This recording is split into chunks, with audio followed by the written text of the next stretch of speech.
Hi thinkers, welcome to the Android development course on thinkexacademy.com. In this series, we have already seen how to run this post request using Volley library, where we were able to actually insert something inside of our database, which we have created here, and it was running on the localhost server. So basically, we have a table task, and here we can add some tasks. So what we are going to do in this tutorial is we are going to fetch the rows inside of the table, and we are going to display it inside of this main activity as a toast message. So first thing that I'm going to do is I'm going to first run this program, and here it will run the inside of the emulator.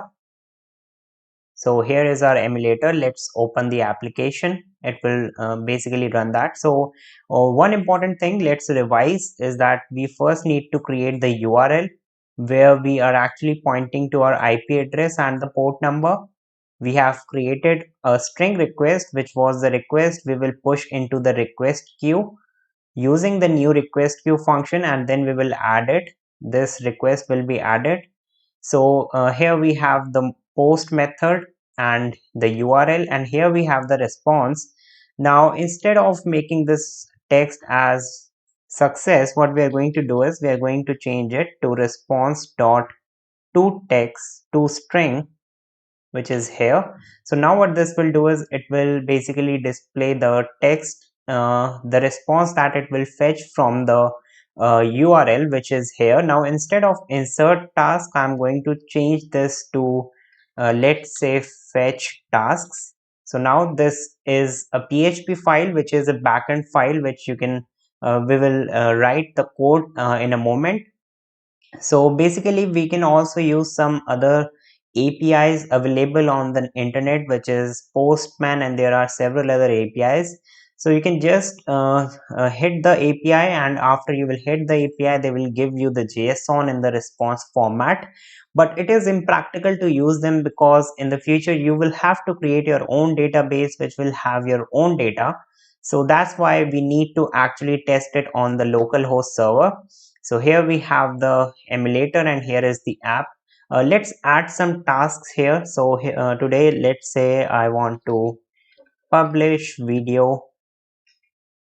That's my first task of the day. So I'm going to click add task, and now it shows success. So let's add some more tasks to see what else we can do. So let's say gym is another task, and I'm going to add two more tasks here. Let's say we have here study cryptography, right? So we have some tasks here that I have added, and let's see the database, the table here inside of our browser. So I'll just press structure, and now you can see it will show me the number of rows here. So here we have 3 rows. Click on browse, and here we will have these 3 tasks, which is publish video, gem, and study cryptography, and we have the timestamps here. So now we are going to write the server side script to fetch these rows and display it on the PHP side, so that whenever the Volley library will hit this URL of that script, it is going to display these 3 rows in the JSON format, right? So let's move on to the backend programming part. So here we have the insert task.php. What I'm going to do here is I'm going to create a new file here, and we can just copy this whole code here, and we can just drop it here. One more thing is that you can get all these codes on our website thinkexacademy.com. You just need to go to the Android development course and to this tutorial. You'll be able to see all the codes related to that in the website, right? So now here we have the uh, file. Now let's save it as fetch tasks, which is our PHP file. So I'm saving it.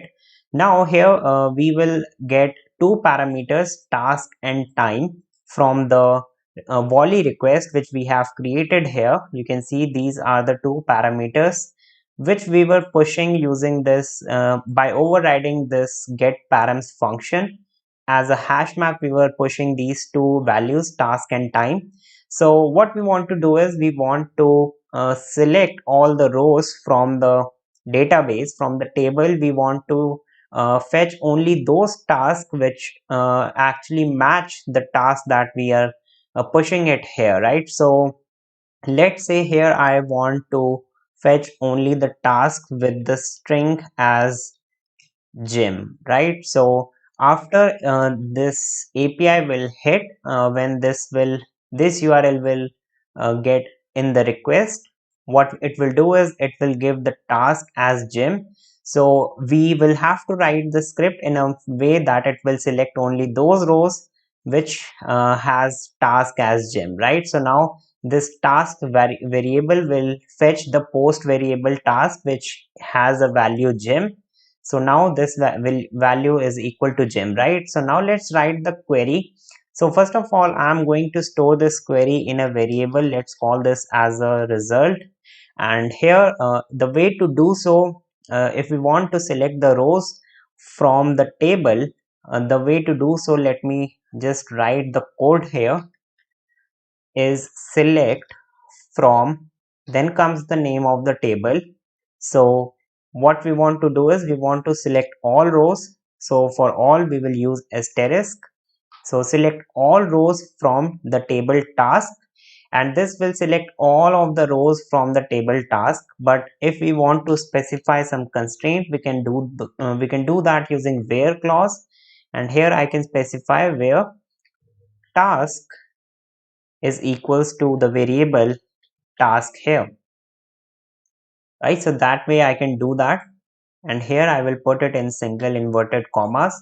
So now we are actually pushing, we are only selecting task where task is equals to gym. So it will have to only print the row with which is here, you can see, which has gym, and it will also show the time here, right? So we will see how it will work inside when we will get the response inside of the Android Studio. So here first of all, we will have to print all the rows. The way to do so is uh, a little bit complex, right? We will so please focus on the code from now on, because this is a little bit complex PHP code.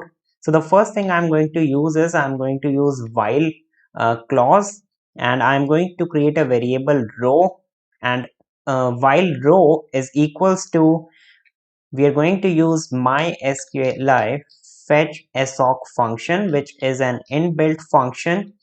Now this query will actually, which is here, which you can see here, this MySQL query, it runs a query and it will select all the rows from this table. Now what we want to do is we want to traverse through whole rows of our table, right? So we will have to use a while loop, and we are going to fetch all the rows, and the way to do so is we can use MySQL fetch soc function, which actually takes the query which is result here. So we will give the query here inside of this fetch soc function, and it will give basically the first, it will give a pointer to the first row. And as we will run this while loop again and again, this row variable is going to give me each and every row, right? So at each and every iteration, I will actually be able to print a row. So what I'm going to do here is, instead of printing the row, so I'm going to create another variable. Let's call it as a rows variable, or let's say the final JSON result, right? Which will be the result we are going to take a look at inside of the toast message. So I will create an array JSON result, and it will be equal to the row. So now what this will do is it will actually push all the rows inside of this JSON result array. So that's how it works. We will create a while loop which will run until and unless the variable row which will be able to reach the last record of the table task. So we are doing that using MySQL fetch soc function. So if row is equals to this, we are going to push it inside of this JSON result array. Now finally what I'm going to do is I'm just going to print this array, but I will use the JSON encode function, which will basically encode this array. I will give the array here, which is JSON result,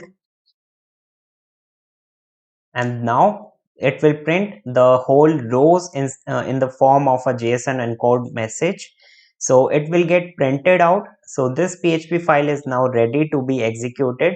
We will give the post request here, which is task, is going to go inside of this query, and it will select all the rows which has the value of task equals to gem, because we have given it in the client side code inside of Android Studio. And now we are running a while loop to actually push all the rows inside of an array, so that in the future we can use JSON encode function, which is an inbuilt function of PHP, where you just need to provide the array and it will encode it encode it in JSON format. We will see what exactly a JSON format looks like when we will run it in the emulator. So basically now let's run this inside of the emulator, and let's see whether we are getting the right results or not. So here we will just run our app again, and we have the emulator here. So it will destroy this activity and it will again launch it. So let's see what response we are going to get here.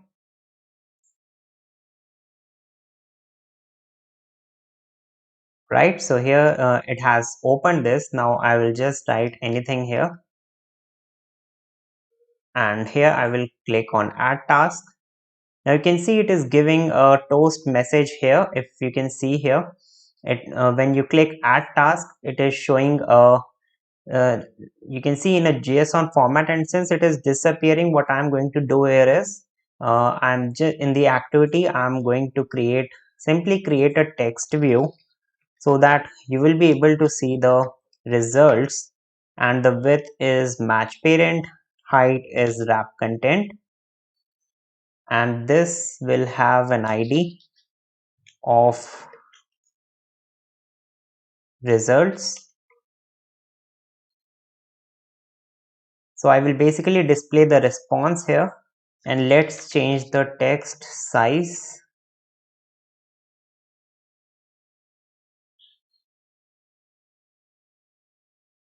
which is here, to 10 dp, or let's make it 15 dp, sorry, sp, because we are changing the text. So now what I'm going to do here is I'm going to capture this variable here inside of the Java file like this, and let's do the same thing here inside of onCreate. I will just use text is equals to find view by id r.id.result. And now what I'm going to do here is, since here instead of this toast message, I'm going to replace it with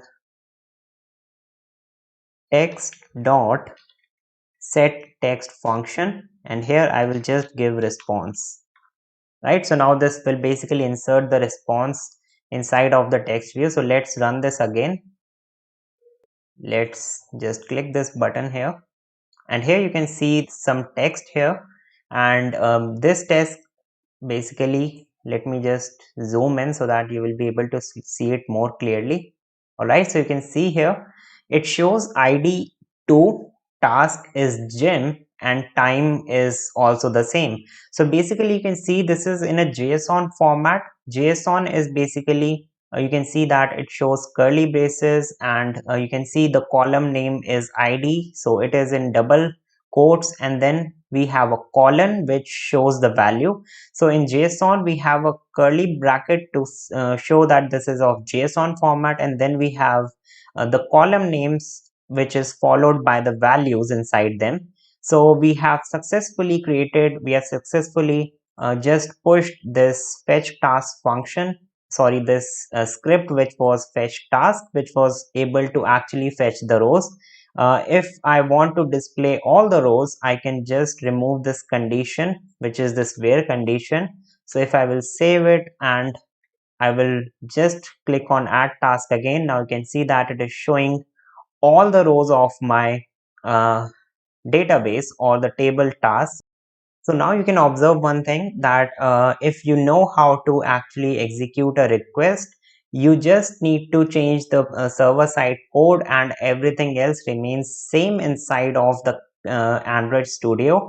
We have not changed anything here, just a minor changes, and we will be able to do several things like changing and updating data inside of the server.